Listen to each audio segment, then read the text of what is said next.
And when I moved to Nashville, I didn't have that young, cool pedal steel player. So now I'm talking to this guy's wife, and she's like, yeah, you should definitely speak to him. So when he came back, I started pressing on a little bit more questions about music. And turns out this guy, he played with Tanya Tucker. He played with Billy Dean. He was an OG member of the Oak Ridge Boys.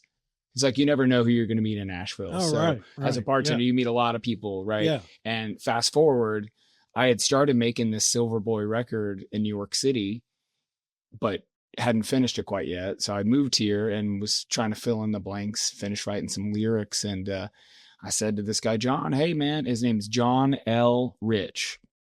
And he, next thing you know, he's at my at my house and in Donelson.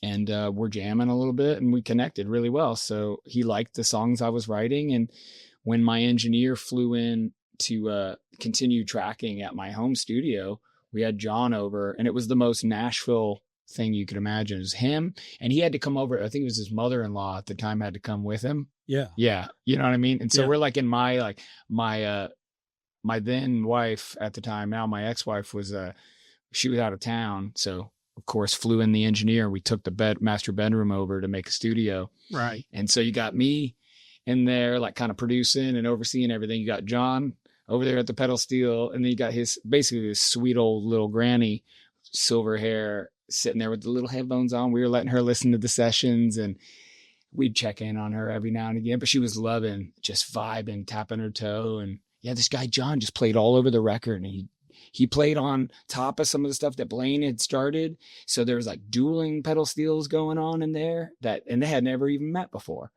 And that happened from working in a bar, you know? Yeah. So like I got direct, DNA of a really great player on this record just from, being in the right place at the right time. And I think that's what a lot of it really comes down to, whether it's a bar or working retail or, going to see another show and somebody being like, oh, you're cool, let's hang out sometime, that kind of thing. But with the bar, you have a little bit more of a platform and a forum to like have a conversation, and chances are you might see them again, or they know where to find you. Yeah. So if you weren't a dickhead or, or whatever, they might like give you the time of day and say, hey, I'll play on your record. Well, do you think a lot of indie artists should try to work in their music or their art into a conversation?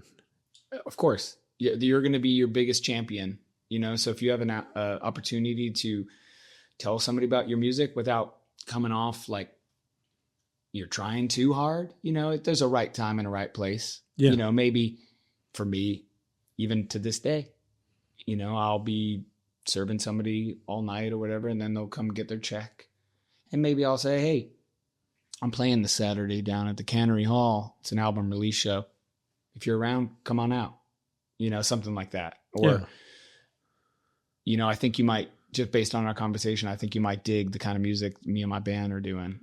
So again, you don't want to be too pushy. And, I'm not like stuffing flyers in everybody's checks every single time, though I've probably done that in the past too. Right. But you definitely have to take advantage, because nobody's going to be a bigger champion for your art or your music or your band as yourself, and not all of us have the...